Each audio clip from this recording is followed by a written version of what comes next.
Hi, friends. Welcome back to Big Goal Energy. This is going to be possibly a quick episode. I have not put out an episode since the beginning of the year. It has been almost 2 months since putting out a new episode. And I wanted to share just some of the behind the scenes stuff that's going on as to why I haven't been sharing my voice and where I've been. I also have not been on socials, and I shut down my newsletter, and I haven't been posting on Substack. So what is happening? You were never meant for a small life. You have bold ideas, audacious dreams, and visions that keep you up at night. But the truth is, big goals don't come with step-by-step instructions, and success doesn't come from doing more. It comes from becoming more.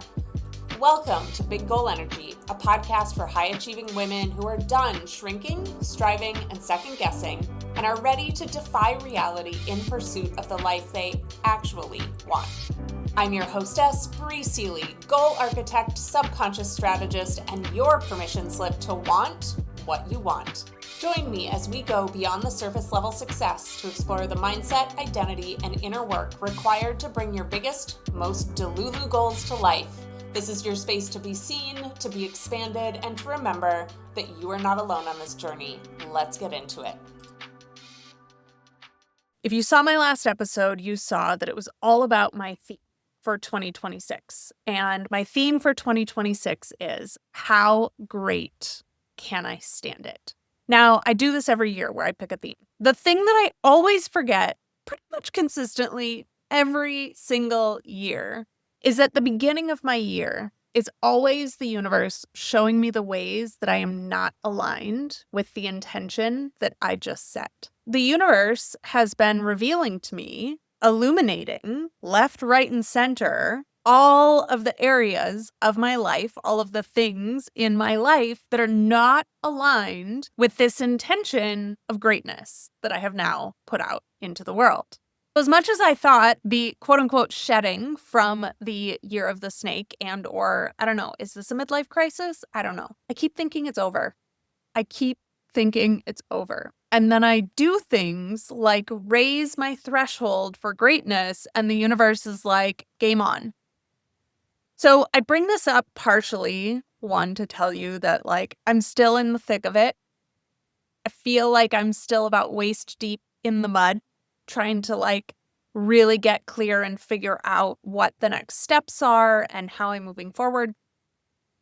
But I also say it to say that as humans, we have a tendency, when things are quote unquote falling apart, to think that it's a bad thing.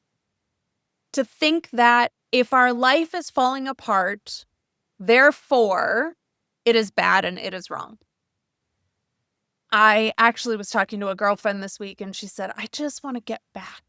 I want to get back to the days. I want to get back to the times. I want to get back to the life. And all I could think of when I was on the phone with her was, I don't think there is any going back. And truthfully, do we really want to go back? Would you really truly want to go back to a simpler time, or to a different age, or to a different era of your life? Personally, I would not. I would not. I think that my life just keeps getting better and better. So I'm not interested in necessarily looking backwards. But in order for me to move forwards, there's just a lot of things that don't fit in my life anymore. One of them last year was my business. My health has completely transformed. My relationships are completely transforming. My living situation is completely transforming. If you're watching this on YouTube, you can see that I am in a very unfamiliar place because I'm house sitting in St. Louis.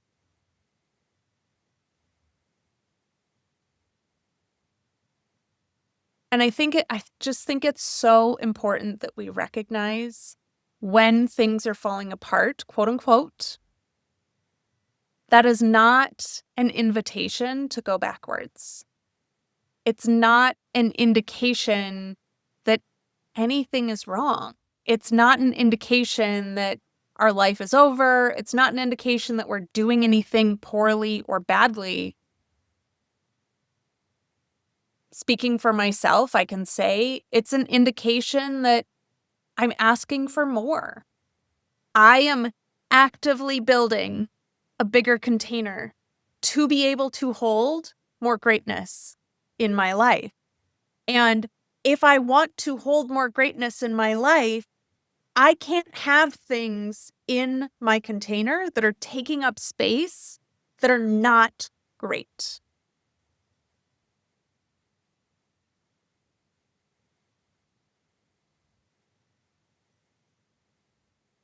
This reminds me of a story that I was told almost 11 years ago now that I have also taught and also just held on to in my journey. And that is, if you've been a client of mine, you know that this is good story. So there used to be this king, and this king ruled over the land, but he didn't have a queen. He didn't have a partner. He was alone. All of his family had passed. And so he befriended the jester that sat next to him every single day because there was no one else. So the king is sitting all day, every day next to this jester. The people of the land, the place in which he rules, come. They ask him for the things they need. They talk to the king, and the jester always responds back, "This is good. This is really good." And the king thought it was a little weird, but whatever. He doesn't have a lot of choices, so he stays friends with the jester. The king goes on his annual hunting trip, and he decides to bring the jester with him because he goes alone, usually, and he's sick of being alone, so he brings the jester. So the king and the jester are out hunting, and he sees a big buck, and the king takes aim. He goes to shoot his rifle, and it backfires and it blows his thumb off. And the jester looks at the king and says, "This is good. This is really good." And the king flies off the handles at him and says, "How dare you? How dare you think that this is a good thing? I just lost my thumb. Guards, banish him. Banish the jester to the deepest, darkest hole of the castle. I don't want to see him ever again."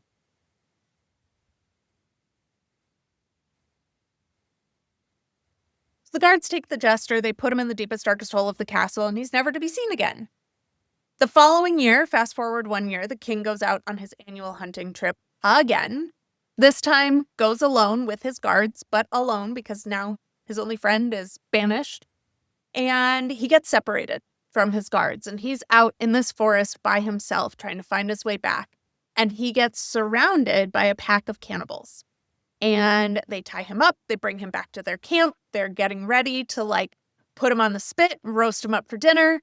And as one of the men is tying his hands up, he realizes that the king's thumb is gone. And he drops to his knees and he starts worshiping him. The king is just, what is going on? And then all of the other people drop to their knees and start praying to him. And the king is very confused. Now, somehow one of them explains to him they don't eat bodies that aren't whole. Also, maybe not the best story given today's day and age, but we're going to keep going. And so they let the king go. The king finds his way back to the guards and says, "Oh my God, take me to the jester." So the king goes to the jester in the deepest, darkest hole of the castle and says, "I was so wrong. Can you ever forgive me?" And the jester looks at him and says, "This is good. This is really good." And the king is like, "Dude, what is up? What is up with that story? Why do you say that everything is good all of the time?" And the jester looked at him and said, "If I had been with you, they'd be eating me right now." And I've thought about this story a lot over the last 11 years, but it's been especially poignant over the last 18 months as I continue to get more and more aligned with what I need in my life, the business model that's going to support me in what I need in my life, and also going to let me make the biggest impact in the world, the kinds of relationships I want in my life, where I want to live, how I want my life to be. I just keep consistently raising this threshold. And because I'm doing that, like I said before, anything that's taking up space that is not aligned with that threshold of greatness that I've set for myself has to fall away. It has to fall away. It is literally a principle of manifestation. If you are no longer in vibrational frequency, vibrational resonance with the things in your life, they have to fall away. They have to. So I could look at those things and say, oh my God, I just blew my thumb off. How is this a good thing? Or I can look at the quote unquote loss of all of those things and say, how is this happening for me? How is my commitment to greatness in my life elevating everything? How is my decision to claim more greatness in the world, not only for myself, but also for the people that I'm working with, for the platform I'm building, for the co-founder I'm bringing on, for the people in my life, for the people that my life gets to touch?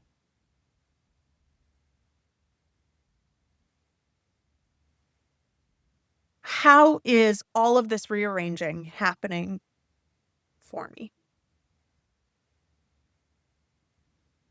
So I have not been present on my Substack, on my socials, in my podcast, because I've been navigating a lot of feelings.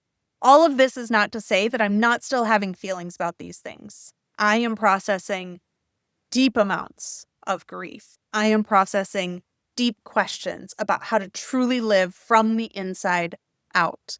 I'm processing, who do I want to be in the world? When I build my next company, what is the legacy I'm leaving behind? And in order to do that, I am having to spend a lot of time alone. I'm having to spend a lot of time journaling in meditations. I'm crying a lot in a really beautiful way.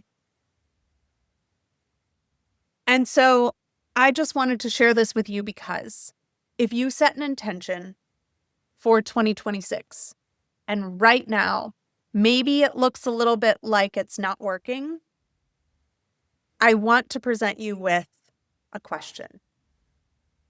What if it is? What if it is working? What if the things that are falling away, the things that look like they're falling apart, crumbling, what if it's happening for you?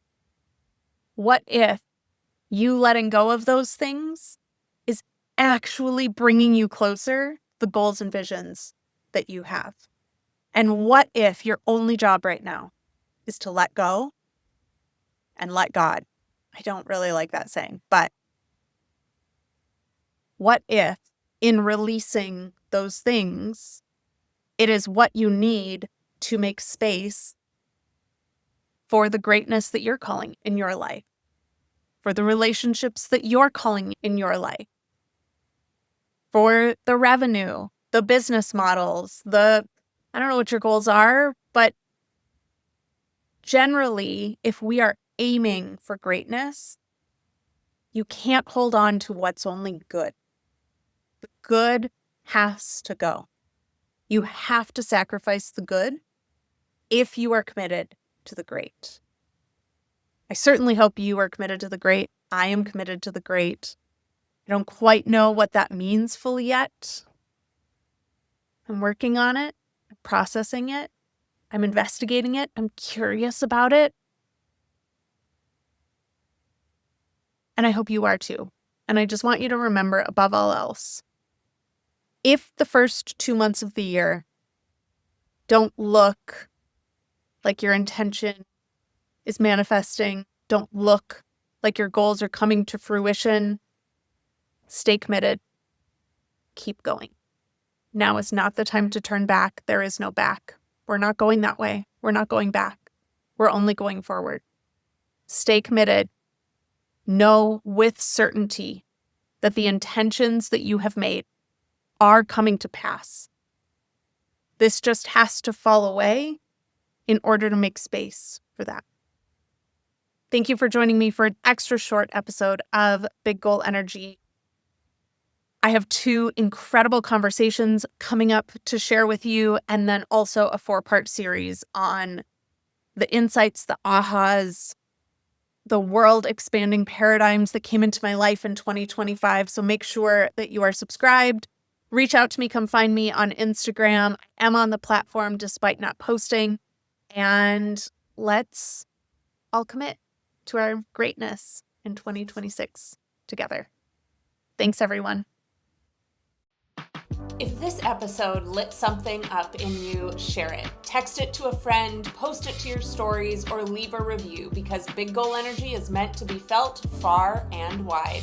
And if you're ready to go deeper, explore the tools, hypnosis sessions, and support because your vision deserves more than hustle, join us on the Big Goal Energy app by visiting your app store and typing in Big Goal Energy. Your vision, your goals deserve alignment, ease, and your fullest self behind them.